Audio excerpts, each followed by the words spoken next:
धत तेरे की। जी हाँ, आज का विषय है धत तेरे की। ओशो और ओशो के बड़े प्यारे सन्यासी स्वामी संजय भारती जी, ये ओशो के संपादक अपने संपादकीय में बताते हैं एक किस्सा धत तेरे की। यह किस्सा हम सब साधकों के लिए, आप सभी के लिए, इंक्लूड विथ मी, जागने का एक सुअवसर है। क्यों ना हम जागे। सुनिए क्या कहते हैं स्वामी जी। अभी कुछ दिन पहले एक मित्र का फोन आया। युवा थे तो ओशो की ओर आकर्षित हुए। उस समय वह एक सामाजिक कार्यकर्ता थे। भारतीय समाज में एक राजनीतिक क्रांति लाने के लिए जयप्रकाश नारायण और आचार्य कुपलानी के विचारों से प्रेरित व प्रभावित थे। उस समय ओशो भारत के सामाजिक व राजनीतिक विषयों पर जो आग्नेय दृष्टि देते थे वह उन्हें बहुत छूती थी। कई बार ओशो को सुनने मुंबई जाया करते थे। वही 1973 में उन्होंने संन्यास भी लिया। संन्यास चूंकि व्यक्तिगत रूप से ओशो के कक्ष में हुआ था, जैसा कि उन दिनों कई बार अक्सर होता था। ओशो के साथ उनकी लंबी बातचीत भी हुई। उसके बाद कुछ समय तो ओशो के पास आते रहे, लेकिन फिर जयप्रकाश नारायण के आंदोलन ने गर्मी पकड़ी तो उनमें कूद गए और 1975 में जेल भी गए। फिर उनकी सामाजिक क्रांति कब राजनीति में बदलती चली गई पता भी नहीं चला। 4 बार एमएलए भी बने और 2 बार हारे भी, लेकिन राजनीति ही जीवन हो गई। इस बीच ओशो दिल के किसी कोने में बैठे जरूर रहे, लेकिन रोजमर्रा के जीवन विस्मृत होते चले गए। कुछ महीनों पहले प्लेन में यात्रा कर रहे थे। उनकी सीट के सामने वाली पॉकेट में कोई एस ओशो का नवंबर माह का अंक होश को जगाए छोड़ गया था। वह उनके हाथ लग गया और अचानक जैसे एक भुला दिया गया द्वार खुल उठा हो। उसी अंक से फोन नंबर लेकर उन्होंने फोन किया था। फोन पर पहले बताई गई अपनी कहानी बताने के बाद बोले, स्वामी जी क्या बताऊं, प्लेन में बैठा जब मैं ओशो को पढ़ रहा था तो एक तो आंसू नहीं रुक रहे थे और बार बार मैं एक ही बात दोहरा रहा था, धत तेरे की। मैं हैरान हुआ कि ओशो को पढ़कर धत तेरे की। तो कहने लगे कि ओशो से मेरी जो बात हुई थी वह आपको बताता हूं तो आपको समझ आएगा। कहने लगे कि सन्यास से पहले उन्होंने ओशो को अपनी पूरी पृष्ठभूमि सुनाने के बाद कहा था कि आपने सन्यास को कितना आसान बना दिया है कि उसमें संसार का कुछ भी छोड़ने की जरूरत ही नहीं है। यह सुनकर ओशो बोले, नहीं भाई, इतना आसान नहीं है। जब मैं कहता हूं कि सन्यास का अर्थ है कमल की तरह कीचड़ में उससे बिल्कुल अछूते रहना, तो मैं जानता हूं कि यह मैं बहुत मुश्किल काम दे रहा हूं। सन्यास लेते ही यह कोई ऐसा चमत्कार नहीं है जो अपने आप से घट जाएगा। इसके लिए तुम्हारे पूरे जीवन की साधना लगेगी। तुम्हारा मन संसार के सामूहिक मन का हिस्सा है और जब तुम सामूहिक मन और अपने मन के बीच गुरुत्वाकर्षण को तोड़ोगे नहीं, कमल कीचड़ से अछूता नहीं रह पाएगा। जब तुम सन्यास के लिए आते हो तो यह तुम्हारा निष्ठापूर्वक पूरा निर्णय होना चाहिए कि अब तुम्हारा प्रयास इस गुरुत्वाकर्षण को तोड़ने का होगा। तुम्हें बहुत बार अपने मन के विपरीत जाकर यह करना होगा, क्योंकि मन को बड़ी सरलता से यह गुरुत्वाकर्षण पकड़ता है।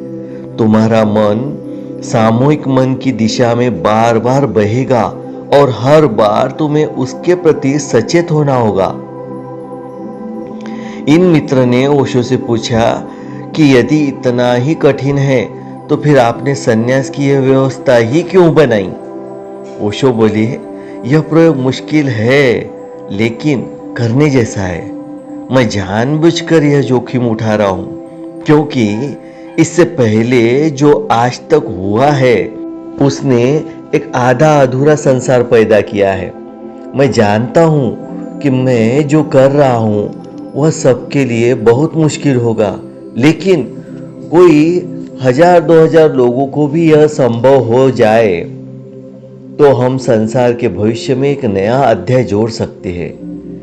इन मित्र ने पूछा कि मन का स्वभाव यदि ऐसा ही है कि वह सामूहिक गुरुत्वाकर्षण से खींचेगा ही, तो फिर खींचते समय या खींच चुकने के बाद हम सचेत कैसे होंगे? सचेत हो भी गए तो कीचड़ से निकलेंगे कैसे? ओशो बोले, इसीलिए तो मैं इतने उपद्रव करता हूं, इतनी चोटें पहुंचाता हूं कि मेरी आवाज सुनकर जो लोग आ रहे हैं या आएंगे उनका संसार बहुत हल्का फुल्का और ढीला ढाला हो। सामूहिक मन के जितने बोझ है, राजनीतिक, धर्म और सामाजिक मान्यताएं, उन पर इतनी चोटें मैं इसीलिए तो करता हूं कि तुम उनसे टूट जाओ। जब मैं तुम्हें संसार में रहने को कहता हूं तो वह तुम्हारा बेसिक संसार है। तुम्हारा अर्थोपार्जन और सृजन, तुम्हारे संबंध और तुम्हारे शरीर के सुख और दुख, इस बेसिक संसार के उतार चढ़ाव में इतनी जैविक ऊर्जा होती है कि भीतर कहीं धक्का मारती है और अचानक तुम्हें सचेत कर देती है। यदि सचेत रहने की तुम्हारी प्रतिबद्धता में ईमानदारी है तो जब भी तुम्हें लगे कि यह मैं लिप्त होने लगा और यह मुझे धक्का लगा, बस कहना धत तेरे की और तुम कीचड़ से ऊपर उठ जाओगे। इतना ही सरल है यह। लेकिन असली समस्या है वह संसार जो सामूहिक मन निर्मित करता है। इसमें प्लग इन हो गए तो सचेत रह पाना लगभग असंभव है। और यह जो सामूहिक मन का बनाया हुआ संसार है, इसमें सबसे खतरनाक है राजनीति। राजनीति में कोई आदर्श नहीं होता। राजनेता बस राजनेता होता है। वह राजनेता है क्योंकि वह अपनी विचारधारा में तुम्हें सम्मोहित करना चाहता है। वह तुम्हारे मन और जीवन पर अधिकार चाहता है और उसके लिए पूरा तंत्र उसके साथ है। दूसरे नंबर पर आता है धर्म। ये दोनों तुम्हारे मन को प्रदूषित करते हैं क्योंकि ये तुम्हारे मन में किसी न किसी के लिए शत्रुता खड़ी करते हैं और शत्रुता में मन जितना लिप्त होता है, मित्रता में भी नहीं होता।